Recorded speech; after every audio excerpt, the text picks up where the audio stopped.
faut y croire. Il faut y croire. Je ne veux pas aller dans mille chemins. Nous-mêmes, au Mali, après le coup d'État, on a été approché par un pays dont je vais taire le nom ici, mais si on insiste, je peux le dire aussi, je n'ai pas peur, pour nous dire, écoutez, de combien de mois de transition vous avez besoin pour qu'on dise à la CEDEAO de vous foutre la paix, contre une orientation qu'on nous voulait, qu'on n'a pas voulu prise, qu'on n'a pas voulu prendre.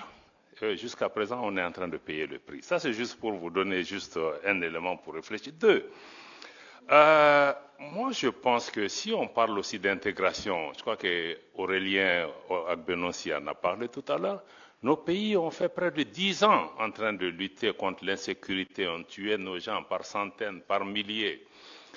On n'a pas senti la région. C'est vrai qu'il y avait les Nations Unies, mais l'Afrique a délégué. Ça, c'est notre responsabilité. Je ne blâme pas les Nations Unies qui sont venues, où il y avait beaucoup de nos frères, mais l'Afrique a délégué sa responsabilité aux Nations Unies, qui a des limites institutionnelles pour nous aider. Et on n'est pas venu. Comment vous pensez que les populations maliennes, 10 ans, ont été tuées, massacrées par dizaines, par centaines, par milliers? On ne voit personne. Et subitement, il y a un chef d'État qui est entre les mains des gens, on trouve les moyens. La vie humaine, c'est quoi? Ça aussi, on peut se poser ce type de questions, quelle que soit l'importance d'un chef d'État. Est-ce que ces populations qui ont été tuées méritaient d'être tuées ou leur vie humaine ne vaut rien? Et ça, on voit ça aujourd'hui encore. La vie humaine en Ukraine n'est pas la vie humaine au Sahel. Là encore, je vais mettre en cause nos amis de l'Union européenne, des anciens amis, où quand on se battait, on a négocié, vous et moi, avec d'autres de vos collègues pendant des années au Sahel. Il y avait la mission européenne de formation, il y avait ECAP, il y avait des militaires européens. On dit, aidez-nous, ils étaient en train de former nos gens, ils investissent des centaines de millions d'euros. Voilà ce que nous voulons, c'est train and équipe, former et équiper les gens. Mais les militaires maliens qui étaient engagés dans les formations européennes devaient amener leurs propres munitions. Et on nous a toujours dit que l'Union européenne ne donne pas d'armes létales. Et ce qu'on donne en Ukraine, ce n'est pas des armes létales? Est-ce que la vie d'un Ukrainien vaut mieux que la vie d'un Sahélien? 2 poids, 2 mesures. Subitement, il y a la guerre en Ukraine, subitement, les armes létales sont autorisées. Et les Sahéliens qui sont morts par milliers, qui a ça sur la conscience de ne pas avoir fait ce qui est nécessaire, et de venir aujourd'hui accuser le Mali de dire oui, mais vous travaillez avec la Russie, vous ne travaillez pas avec moi, etc. Vous me tournez le dos. Quelqu'un a posé la question, ancien partenaire, nouveau partenaire. Ça, je vais vous répondre, madame. Parce que les gens ont l'habitude d'utiliser ça, oui, pourquoi laisser un ancien maître pour un nouveau? Mais ça, je crois qu'il faut même sortir de la décolonisation mentale, parce que la Russie n'a colonisé aucun pays. Il ne faut pas comparer des choses qui ne sont pas comparables. On parle d'anciennes puissances coloniales qui ont des habitudes qui ne sont pas parties. Maintenant, nous cherchons la sécurité pour notre pays. On va là où on trouve, puisque les Européens vous dites que vous ne donnez pas d'armes létales. Le Mali, c'est qu'on a avec la Russie, ce n'est pas des prêts, ce n'est pas des dons, on achète. Ils nous vendent.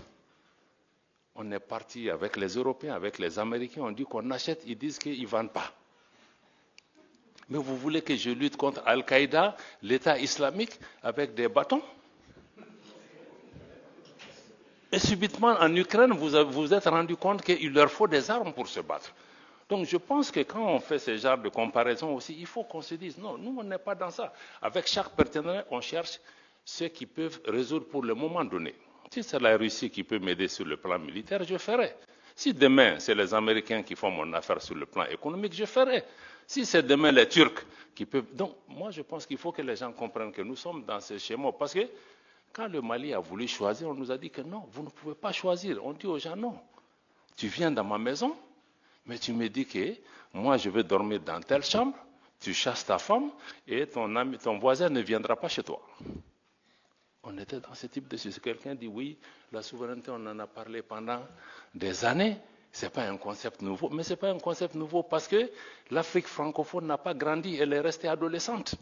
Elle n'a jamais été décolonisée. Pourquoi on a 6 coups d'État dans des pays francophones et pas dans des pays anglophones? Ça, ce sont des questions de fond qu'on doit répondre. C'est pourquoi nos pays en sont. C'est une honte pour nous que 60 ans après les indépendances, on parle même de souveraineté. Parce qu'on ne l'a pas. Ni monétaire, ni économique, ni politique. Donc je crois que ça, il faut vraiment intégrer ces éléments dans l'élément. Je crois que tu as parlé aussi de crédibilité, c'est ça. Quand on dit au pays démocratie, ceci, mais nous voulons tous la démocratie. Le Mali a été un modèle de démocratie avant de tomber là où nous sommes tombés. Mais il faut aussi regarder les choses dans l'ordre. Mais vous disiez, bon, les pays où il y a eu le coup d'État, on parle de qui? On parle du Niger, du Mali et du Burkina comme s'il y a eu le coup d'État que chez nous. Mais les autres là, il s'est passé quoi? Pourquoi personne ne s'interroge? Pourquoi personne n'interroge l'absence d'élections en Ukraine? Pourquoi? Grande question encore. 2 poids, 2 mesures. Donc je vais revenir un peu, tu as raison, l'industrialisation, la transformation, c'est la clé. Même nous, tout ce qu'on est en train de faire sur la sécurité, ça sera nul si on ne répond pas aux attentes de cette jeunesse, les emplois, les transformations qu'il faut. Je n'ai pas le temps de développer par rapport à ça. Aurélien l'a dit, si on veut parler encore de double standard, je l'ai dit encore au déjeuner avec les gens, j'ai dit, mais on a des organisations où, quand les chefs d'État sont assis, on ne leur dit rien. Ils font tout ce qu'ils veulent. Mais quand il y a un nouveau qui a fait un coup d'État, on s'abat sur lui avec toutes les armes. Mais ceux qui sont là souvent aussi, qui créent des conditions pour qu'il y ait même des coups d'État et des troubles chez eux.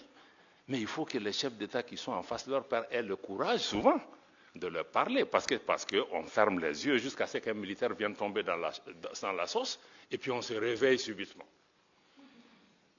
Donc c'est ça le problème. Donc il y a des coups d'État aussi institutionnels. Il l'a dit, il ne faut pas avoir peur du mot. Donc d'autres font avec les armes, d'autres sont très rodés dans d'autres types de façons de faire. Les deux conduisent souvent au même type de problème. Donc il faut qu'on ait le courage de regarder ces questions. Et je pense qu'il faut aussi écouter la jeunesse, il l'a dit. L'Afrique est en train de changer, même pour nous dirigeants, je crois que la vitesse de transformation de notre jeunesse, nous n'en mesurons pas les conséquences. Et la jeunesse, certains disent que c'est une bombe à retardement. Non, non, non, la bombe est déjà partie il y a longtemps. La preuve, si vous voyez si on ne s'occupe pas de notre jeunesse, elle va s'occuper de nous. Elle est en train de le faire. Dans les groupes terroristes, c'est qui? Ce sont les jeunes. Les présidents qui sont renversés, qui sont devant, ce sont les jeunes. Les routes de la migration, ce sont les jeunes. Donc ne considérons pas que les jeunes, c'est un problème de demain. Il est déjà enclenché et on va en subir les conséquences un peu partout. Et aussi, l'opposition CEDEAO-AES. Je pense que c'est une création. Moi, je trouve même que c'est une création de certains responsables de la CEDEAO. Parce que quand nous, on a créé l'Alliance des États du Sahel, la charte du Liptako-Gourma le 16 septembre 2023, vous allez lire le préambule, il réitère l'attachement des 3 pays à la charte des Nations Unies, à l'acte constitutif de l'Union africaine et au traité de la CEDEAO. Pourtant, les 2 sommets de la CEDEAO qui ont suivi, ils ont dit non, non, non, ces gens, ils veulent casser l'intégration, ils ne veulent pas de ceci, ils ne veulent pas de cela, c'est une organisation fantôme. Donc, on a créé un antagonisme qui n'avait pas lieu d'être. Parce que pour des pays qui veulent casser l'intégration, on n'avait pas besoin de citer la CEDEAO, on allait juste prendre notre chemin. Donc, moi, je pense que c'est quelque chose qui a été fait et qui nous a amené un peu dans des erreurs jusque là où nous en sommes aujourd'hui. Les sanctions aussi, il faut revenir à ça. Je crois que quelqu'un en a parlé ici. Pourquoi les sanctions n'ont pas marché? Ça n'a pas marché parce que l'objectif des sanctions dures qu'on a vues, fermeture des frontières, des banques, etc., et privation des denrées de première, l'objectif c'était de faire tomber les nouveaux régimes en faisant de la population des boucliers humains, que la population va descendre dans les rues. Je connais des chefs d'État qui ont dit dans les sommets que vous mettez une sanction comme on a fait au Niger, je vous donne ces 2 semaines maximum, ça va s'écrouler. Ça ne s'est pas produit. Donc moi je pense qu'il faut, quelqu'un l'a dit, sanction aussi ne veut pas dire ostracisme. Quand on sanctionne, il faut un engagement. On peut être exclu d'une organisation, mais ça ne veut pas dire qu'on ne doit pas parler à ceci. Notamment les secrétariats de nos organisations, le secrétariat de la Commission de l'Union africaine, le secrétariat de la Commission de la CEDEAO, même l'UEMOA. L'UEMOA, ce n'est pas un secret, moi j'ai vu, le président de la Commission de l'UEMOA n'a jamais voulu rendre visite au Mali en disant que nous, il n'a pas reçu d'autorisation pour le faire. Mais quand on est même suspendu, toi tu es secrétaire, parce que quand on est suspendu, je vous dis, on est obligé de payer nos cotisations. Donc ça veut dire que le président de la Commission, je le paye. Il est obligé de venir au Mali, de regarder c'est quoi la situation. Donc je pense que toute ces séries d'erreurs doivent pouvoir être évitées de mon point de vue. notre sœur journaliste de Africa, il a dit l'accès à la mer. Vous savez, l'accès à la mer n'est pas une condamnation à mort. L'enclavement. La Suisse est un pays enclavé. Deuxièmement, nos pays ont vécu des années après les indépendances, avant la création de ces organisations. Nous avons des modalités, nous avons même des modalités bien avant ça. Donc, quels que soient les cas de figure, je crois que ce soit sur le plan bilatéral, que ce soit entre l'AES et la CEDEAO, on va devoir trouver des modalités, c'est ce que j'appelle des modalités de vivre en commun. Comment les gens vont aller et venir, comment on va sécuriser, comment on va se marier, comment on va faire ceci, ça. Donc, je pense que ça, on ne peut pas nous faire peur avec ça. Deuxième élément. Si un pays côtier peut te taper la poitrine, c'est parce que tu as des pays enclavés en face, qui sont tes clients. Parce qu'autrefois, nous, on pensait que c'est le Mali qui dépendait des pays côtiers, mais aujourd'hui, tous les pays où il y a des ports, ils sont tous à Bamako représentés en compétition. Parce que je peux décider d'utiliser Cotonou, si Cotonou me fatigue, je vais aller à Dakar, et il me faut. Donc, moi, je pense qu'être enclavé aussi, bon, c'est une contrainte physique, mais ce n'est pas une condamnation à mort. Les pays qui ont investi des milliards de dollars, qui se sont endettés pour renforcer les capacités de leurs ports, mais si nous, on n'utilise pas leurs ports, ils vont aller où?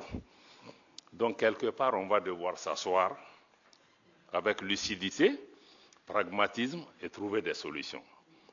Alors, moi, je crois que ceux qui disent aussi qu'on va venir, nous, je pense que notre président était très clair l'autre jour, il a dit que nous, on a pris un chemin de non-retour, il faut que les gens intègrent, mais je crois que les gens ne prennent pas encore au sérieux, il faut qu'ils le fassent. Mais posez-vous la question, et s'ils ne reviennent pas? Quelle est la réponse?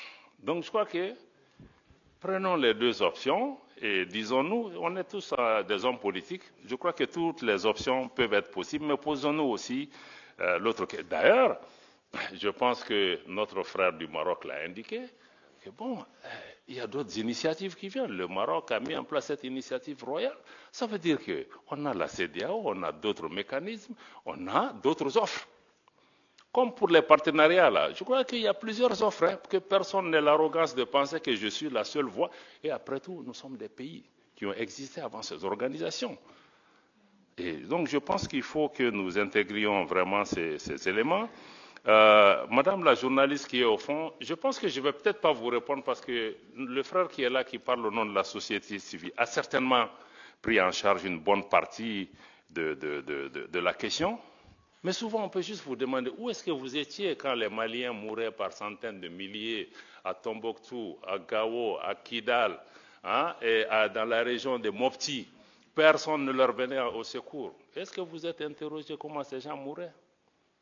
Est-ce que ces grandes organisations se sont occupées de ça?